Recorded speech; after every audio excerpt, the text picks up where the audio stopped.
This looks like it's just going to be a custom game. So once again guys, actually while this game just starts up, please do check us out at www.sc2improve.org, as you can see there on the big screen.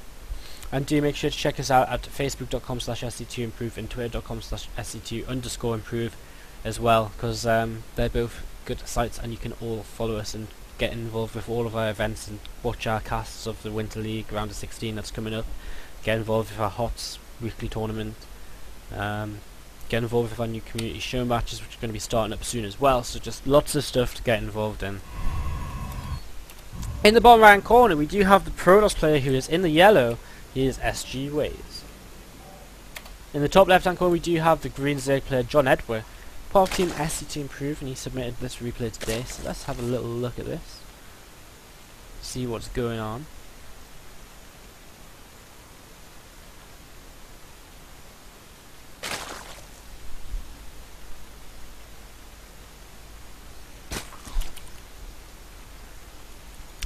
So JonEdw, we'll see what he wants to do. Most likely going to be going for the pool first.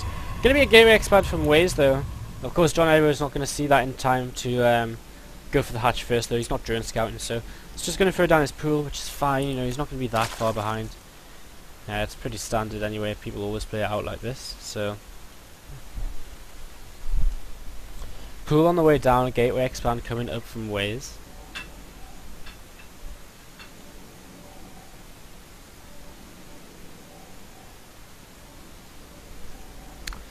Probe just moving out, and it looks like we're just going to expand really early here, even before the Cybernetics core, throwing down the next step at the natural expansion.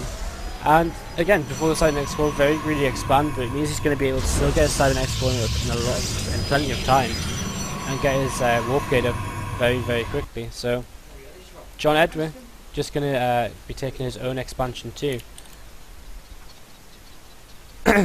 That is natural, and he's going to be able to see that this is actually a really fast expand from the Protoss player, even though there's a gateway up. So he's going to go in the main base to try and check if that's a gateway or a forge, and as soon as he sees this gateway he's going to be like, well, you know, there's going to be a Zealot and a Soul Cap pretty early.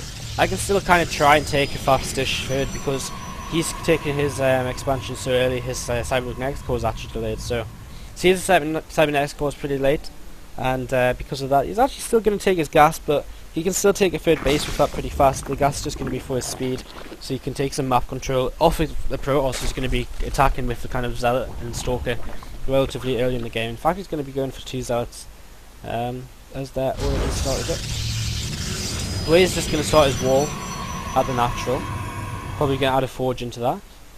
So again, this kind of whole expand is just trying and get a kind of faster warp gate tech, but he kind of delayed his warp gate, so I guess it's more than just getting the warp gate tech. I guess it's more about kind of getting them Zealots out early on to try and put some pressure on. But JonEdw, realising this, not going to be too greedy here. And in fact, that's a third Zealot on the way out. So very heavy Zealot opening from Waze.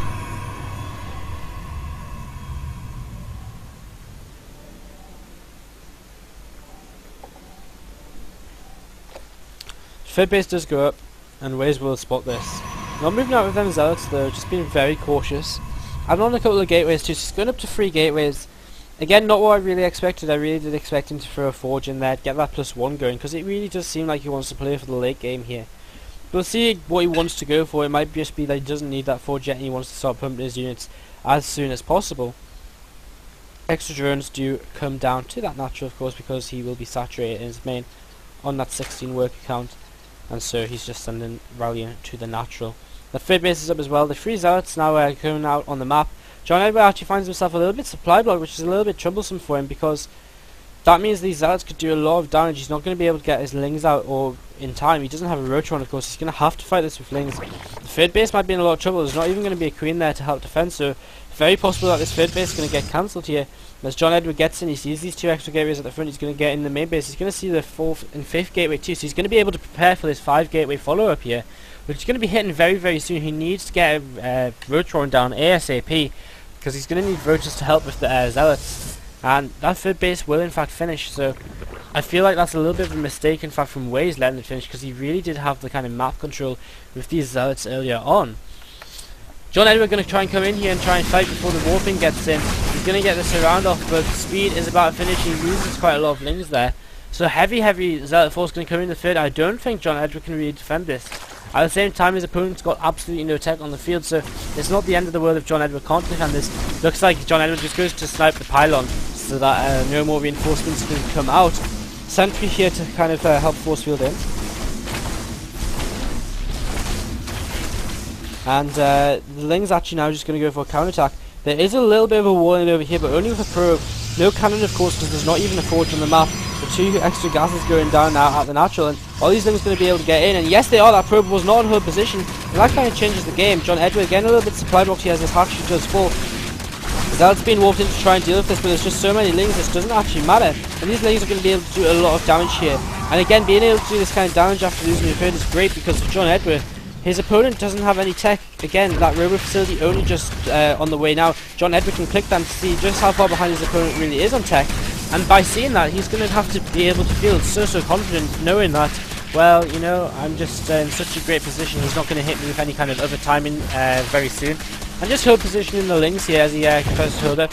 Looks like the units actually got cleaned up over here by the roaches, as these Lings finally do get cleaned out in the main end. In fact, after that, JonEdw ends up for 8 workers ahead, 12 workers killed by him, so that counterattack just completely changed the game.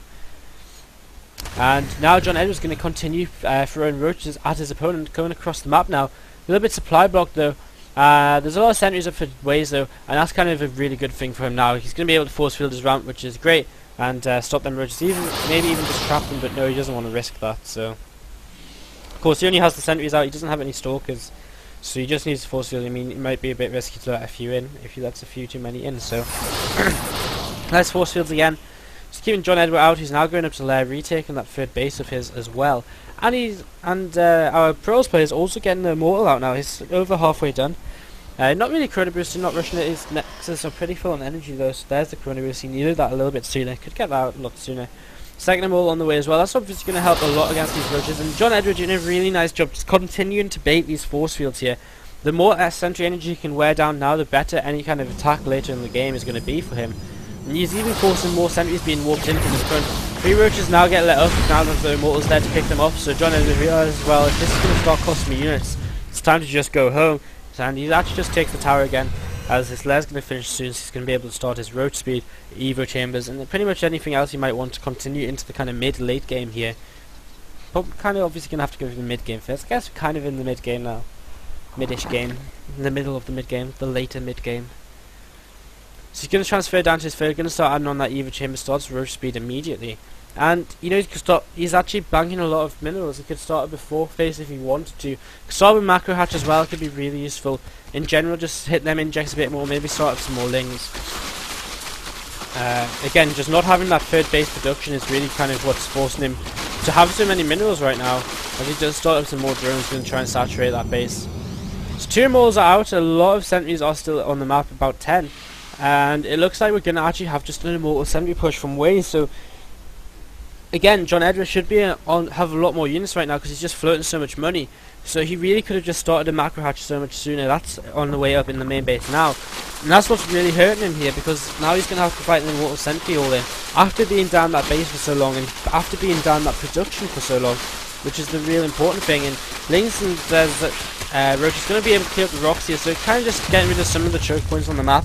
But JonEdw should really be a lot further ahead in supply than he is right now. He's still got 2k, 1k more or less saved up here, making more and more Lings.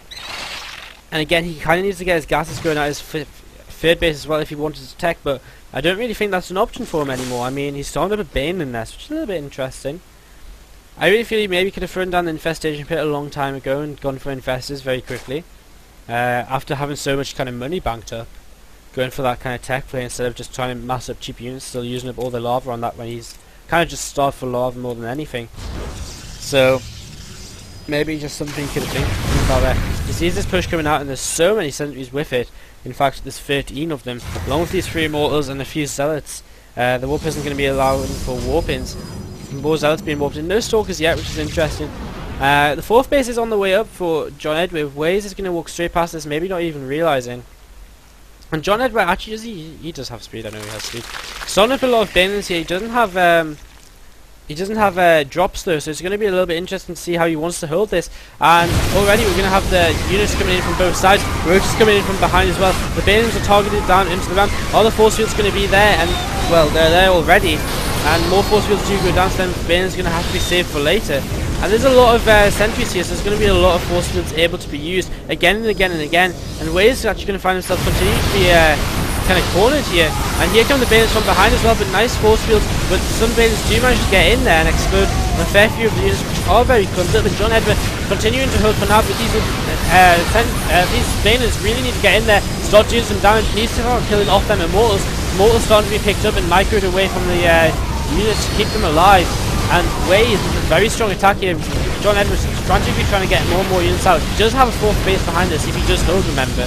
But right now he's going to be able to take out the last sentry, so heavy Lings are going to be able to clean this up, and maybe doesn't want to fight with Roaches for much longer. Although it looks like he's might actually just have enough here. Going to be able to take out the Immortals there, not being able to save them. And now the sentries actually get picked up on the War Prism, a nice decision. And JonEdw will be able to hold and take a 50 supply lead in the game, and immediately starts to head across the map to go counter. So straight away recognizing, well, I've just killed off the most of your army, let's go counterattack, let's go punish you for kind of messing that up there. Warlock is here though, there's some sentries here as well, so they're going to be able to stop this pretty easily. Only a couple of them really there to kind of work down on the units though. Some more going to be able to get drops, and once they get dropped they're going to be able to drop more force fields as well as just attack the units that are coming through. So one sentry does fall, but Wade's going to be able to hold his round once again. But JonEdw on 4 bases, now is really the time you can start using that, getting that tech up. For example, as he continues to try and push up the ramp here, another Immortal has spawned. Maybe a little bit of an overcommitment now by JonEdw, flying into this unadvantageous position, and now getting force fielded away. Because Roach is not really able to do anything, a lot of them. But they are actually going to break through now. Again, Waze feels like he kind of wants to do this, although it's cost him a few sentries because he did throw that force field down just a few seconds after they got in. But another sentry does fall, and the more sentries JonEdw kills, the more worthwhile this does get. Taking down the gateway at the top as well means that more and more force fields will have to be used almost immediately as Waze rebuilds them. Now remember, there's still no 1-1 on the map for Waze, not even a forge, so that's kind of hurting him as well all this time. You know, he doesn't have the upgrades, which means his units obviously aren't doing as much damage and aren't doing as much damage and aren't living for as long as they really could, or as long as they could in a normal sentry war.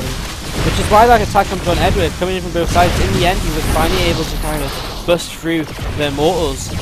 Again, just trying to force more and more force fields out of his opponent. If he can continue forcing sentries to be warped in because he keeps killing them, then he's just going to be able to just stop the Protoss from ever teching, because there's just never going to be enough gas. And the Protoss, again, 1500 minerals, 50 gas. It's just not enough gas there for him right now. JonEdw going up to Hydralisks here. It's a little bit of an interesting choice. I know he likes Hydralisks. Again, just running these units out this ramp again and again and again and again. And the sentries are just continue to be walked in though. The 3 Immortals here, there's going to start looking a little bit dodgy. He's going to really think about maybe running away here, and finally he does. And he's just going to back off right now. Look at the units lost. It's actually been a pretty even game, but JonEdw with 4 bases, of course, going to be pretty hard to stop his reproduction. No real way for the Protoss player to take a 3rd base, especially after losing so many force fields again and again and again.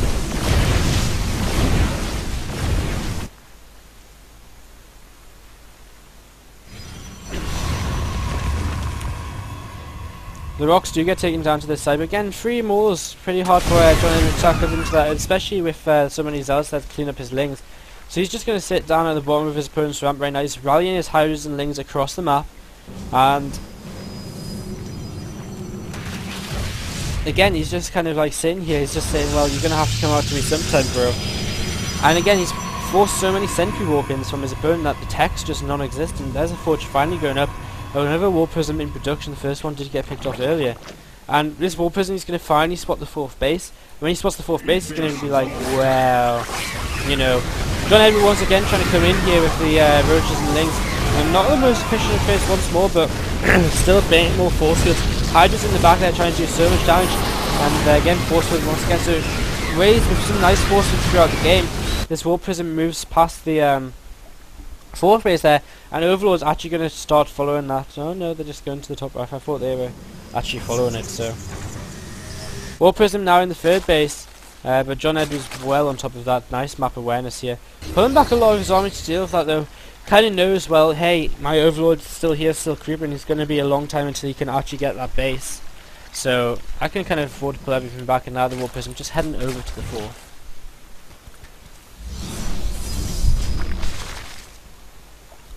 So a lot of units now starting to come up the ramp again for JonEdw. And Waze once again having to retreat. With that War Prism, it will actually get picked off by the Hydras. So a nice little addition of the Hydras there, going to be able to pick that off. Waze recognising, well, I can't really take a 3rd base now. He's got that 4th base a little bit saturated and everything. So he's just going to try and push, but I mean, there's not going to be enough at all for him here to kind of handle this army. So many Hydralisks, no Colossus or Storm to kind of get rid of them. And Waze, he's just in a lot of trouble. His attack didn't work, he got held off, and this is the kind of situation you end up in if that happens. And JonEdw now going to start running in here. Force fields are good initially, keeping a lot of the Hydras back. JonEdw is going to just back off for now, recognising this. He's going to start attacking the natural. The Protoss is out of position to defend the natural, so JonEdw going to start taking down the gateways there, forcing in sentries over there. And once again going to come back in for the main force over here. Where are the force fields? Some decent force fields taking out a lot of the units in the back, but some of them still have range, especially on the Zealots. And now moving forward, we're going to be able to pick off the sentries. JonEdw will be able to take the game. So again, he was pretty good in terms of holding it. And other than that, it was kind of just like the only things really to say. I think when he lost his first starter with Macro Hatch, because more than anything, the Macro Hatch is what killed him here. I really feel like he could have got his tech going a little bit faster as well. After losing the first, because he just had so much money banked. So Macro Hatch a little bit faster, things like that. Attacking up the ramp consistently, well, that was cool, but like back off and then do it again and force more force fields, etc.